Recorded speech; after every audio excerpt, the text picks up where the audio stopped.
Hello everyone, I hope you're all having a fantastic day. Today we are unboxing two Mika figures. Well, one real figure and one just a Cu-Poche. We're gonna start with the Cu-Poche because that's what we usually do. Before we get started though, if you are curious about this jacket, I did unbox this in an earlier video. So go ahead and check that out if you are interested. I got it for a great deal off of Mercari through Zen Market. As for the hat, this was actually something that I never unboxed on the channel that I got specifically for this video. Someone on a video of mine commented saying that they had gotten this hat. It was an exclusive little extra that you could get if you went to go see Das Finale in theaters. So once I saw that, I was like, oh, well, I'm gonna look up and see if I can get it. And I got it for about 15 or 20 bucks. I don't know if they're ever gonna sell these separate from that event, but I was lucky enough to find someone selling it who probably just wanted the movie ticket and didn't actually want or need the hat. The Und Panzer Q-Poche I specifically get off of Ami because they are about 15 bucks, regardless of whether the character is more rare or not. In case you're wondering who's rare, that would be Erica and Orange Pico. They tend to not go up as often. I just ripped that box right away. Here's her box. Pretty standard for the Q-Poche Girls in Panzer line. They don't make these anymore, so the ones that are out are the only ones that there are. I actually do happen to have every single one, and will be slowly unboxing them as I seem appropriate, as I deem appropriate, as I have other things to unbox them with. I don't really want to just make a Q-Poche unboxing video. I think that would be a lot for me. I'm not gonna lie. Q-Poches are kind of a pain like Nendoroids to put together. Here she is in her blister. You can see that she comes with, it looks like she comes with an extra skirt, which is very confusing to me, but we'll go ahead and test it out and see how exactly that comes into play. You also get her instrument, the BT42, two faceplates, her stand, which, just warning because I've opened Q-Poche before, the stand's gonna suck and not gonna work. I would be more surprised if it actually did work. All the Q-Poche have this little thing for the tank to be carried by a bunch of different hands, and then different ways to connect her to the stand. So the stand is metal, and on the bottom, I keep forgetting that that's not connected. You have magnets, so you got magnets on the bottom of her feet. Q-Poche stands metal, and voila. You can just stand them like that. I highly suggest and recommend just standing them like that, unless you're gonna have them in some sort of pose that you really feel like you need to stick this thing into their back for. It just kind of can become a pain. I also recommend, and you'll notice that this one has it on it, even though this was a used figure, it still has the coating on it. You know, the kind of thing where you can lift it up and the underneath looks so pretty and unscuffed. Leave that on there because most likely if you take that off, at least in my experience, you're gonna take the entire magnet off with it. All the tanks have these on the bottom. You can put it in the front, you can put it in the back. It also has a little magnet itself, so it can click, stick right there, or you can do it like this and have her hold it and like walk around her little tank. Give you a bunch of different hands. These are the ones that you'd use if you wanted her to walk her tank around. The other faceplates are her looking very zen, very chill. And here is her little winky face. Her skirt here has a little nodule in it, and that can go right into the bottom of her instrument. That's actually really cool. I didn't know that that was like, oops, a feature with this. And that's a, by the way, what you just saw me do, that's a normal for the Q-Poche. Their heads tend to pop off pretty easily. Overall, my thoughts on this figure, it could have used a lot more shading. I'm impressed that they did put the logo on her sweater, even though it is very hard to see. I feel like the painting on the one side of her sweater, it's her right side, has a little bit of like ridges in it, which I don't really care, but again, I feel like I should mention that stuff in reviews. It looks like someone painted it themselves, and since this is a used figure, I mean, theoretically someone could have. Her instrument has no shading at all, which is pretty lackluster. Other than that, these figures really aren't meant to have much shading, if any. For the rest of her, I don't feel like the shading is really necessary. It's just very blatantly obvious on her instrument that there is no shading. So I think that her hat is absolutely adorable. When you push down, it stays in place, so it doesn't really need to be magnetic. It just looks fantastic. I do wonder if there's going to be some paint transfer in the future from just pushing the hat down to stick it to her head, but at the same time I don't see any evidence of that right now, and this is a used figure, so hopefully that's not going to be a problem in the future. For those of you who are wondering how you replace her head, it's fairly simple. You just pull apart her hair at the seam. I will say also that her hair seam is very well done.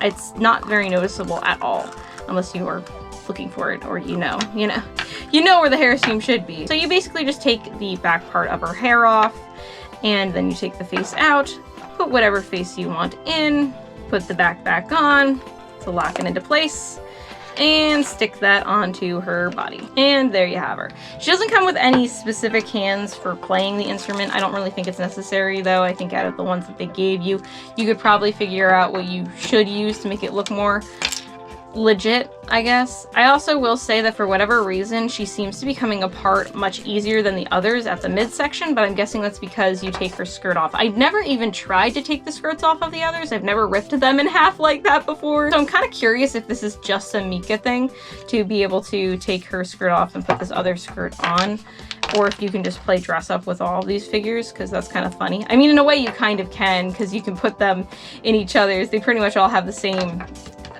skin complexion, so when you switch bodies you can make whoever wear whoever's outfit if you wanted to. I am just curious about the skirt thing, if you can't take the skirts off of the others. That would be kind of cool, I'm not gonna lie. If you are going to use this little back piece for the base, first you want to look at her back and see which peg goes into it. Yeah, it's the smaller one. I kind of thought it would be. And then on the base itself, you have bigger holes on the corners and then smaller holes in the middle. So I will say I'm a little bit confused about her stand versus other character Cu-Poche stands, because usually what happens is they come with a little piece, and this might just be, again, missing because she's used, but they come with a little piece that can make both ends of these the same, I was gonna say girth, the same thickness. So the smaller peg here goes into her back, but if you want to put the peg into any of these middle holes, you'll also need a smaller peg on the other side. And there's usually a little adapter that you could put over the larger peg to do that, because otherwise the larger peg only goes into the corners, which it's fine. I mean, again, you don't even need this option, so it's not a big deal. I am curious then what this is for though, because I haven't seen anything like this in one of these before. I don't know. You also have the option to do this grabber hand. This is probably the worst option for the stand, but also who cares? Like, you have so many options anyways. You're gonna figure out what works best for you if you buy one of these, and considering that she was only 15 bucks and all the Q-Poche girls and Panzer girls are only 15 bucks, totally worth it. This is the Kotobukiya 1/7 Mika figure.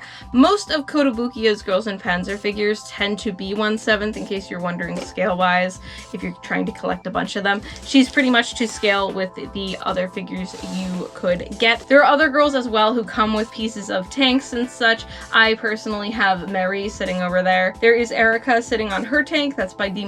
Benny. I have no idea scale-wise how she would match up to Mika here or Mary, but it would be interesting to see. And then I know that there's a Nishi one of her standing on her tank, and also a rosehip one of her sitting on her tank. So there you go. I think that's all these sitting on things figures. Well, there is technically, I think it's 1/8, but there is a Yukari in a swimsuit on the Panzer Force. Mika here though, I got off of Zen Market, and I got her for an amazing price, 4,800 yen for her, which is a really, really good deal even for what I was seeing her go up for.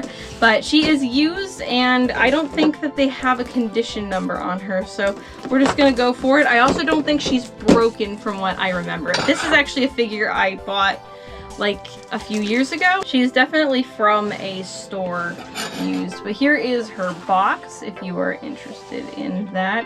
The box is pretty simple, nothing really crazy going on here. It's fine. That's about all I can say about it. And it's already, they didn't even retape it for me. Which, hey, I really don't care. Aw, she looks really cool. Here she is in her blister. Her hat is just randomly loosely in here. I'm guessing it was supposed to be in this bag, but it's not. Here she is, just chilling, sitting. Her hair seam is really strange, actually, if you look at the top. It's not bad, it's just strange. And actually, from this angle, I can see, look at her butt. It's got like weird peg things, and she's got like a double skirt going on, I guess because of the way she's gonna look when she's sitting on it. I think she looks pretty good. Her face looks really good actually, and the shading everywhere. I see a very small nitpick with the skirt, just a little bit of either it wasn't painted or the person before me scuffed her. She has some scuffs on her butt I'm seeing as I'm looking at her. But overall, the parts that matter, I don't see anything wrong with them at all. Oh wow, this is incredibly lightweight, way lighter than I thought it was gonna be. Here is her little instrument.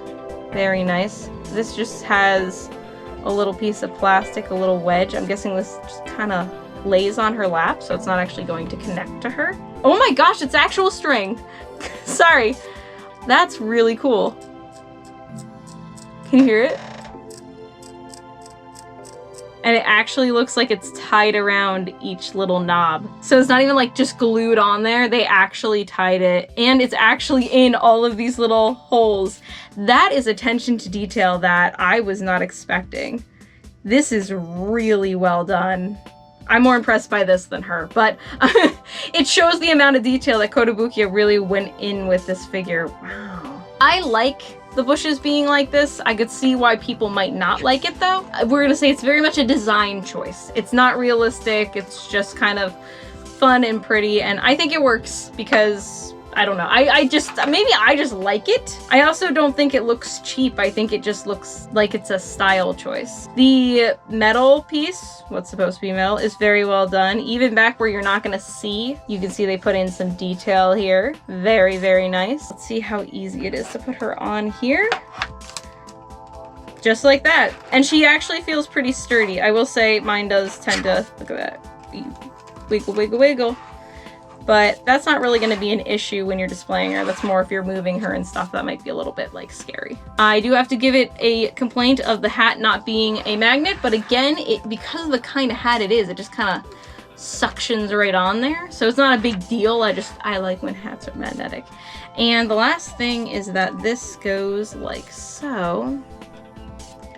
And it does, it just rests on her leg, or in her leg. There you go. Honestly, I think she turned out really good. I would have preferred a little bit more shading, especially in her hair. I feel like her hair is very undershaded, but I also don't think it looks bad. In fact, I think the sculpt is very good. Her hair, each like section comes to a very nice crisp point, and I think that looks fairly good. Her eyes, I also think, are pretty dead on. Her face is pretty good. I really do like the way that they made her look like she's playing. The way that her fingers are sculpted look very nice. And again, this figure gets tons of extra credit because it used the strings and actually, instead of just gluing them, have them literally strung onto this little instrument here. I also do like that the instrument just lays on her lap. I think it was a much better design choice. Even though you can't really display her without the instrument, I do like that there's no peg, just, you know, giant hole, a gaping crater in her leg to stick it into. I appreciate that that's not there, just as a personal thing. I do feel like over time this will continue to lean forward, and that kind of is a thing that I guess you'd have to consider, but at the same time, I don't know how badly that's going to be an issue or how hard it would be to fix that issue yourself. I feel like you could just add some glue and hold it like this for a while and the whole thing would be fixed immediately. It's not like you're gonna see down where you'd be gluing anyways because of the greenery. So you could theoretically just fix it easy. Similar to the shading with the Maho and Erica streetwear figures, where I felt like they added a lot of extra shading to add more dimension. I feel like that's really what Mika could have used here. Just a little bit more definition, giving her just a little bit more shading would have really helped figure. Overall, she looks fine. She looks great. I don't mean fine in a negative way. Average. She's what you would expect, but again, that instrument is really the wow factor in my opinion. And maybe that's kind of drawing away from her a little bit. Maybe that's why it might seem like I'm not as ecstatic about her, is just because I'm very impressed. But it does show that they really did care when creating this figure, and I personally do really appreciate that. For the price I got her for, she was definitely a steal, and I'm so glad I picked her up when I did, even though I haven't unboxed her until now. I think she looks really, really good, and I do highly recommend her if you can manage to find her. Again, I do recommend looking for her over on Zen Market and seeing if you can find her on Yahoo Auction. I mean, you don't have to use Zen Market. I just always say Zen Market because that's the first thing that comes to mind.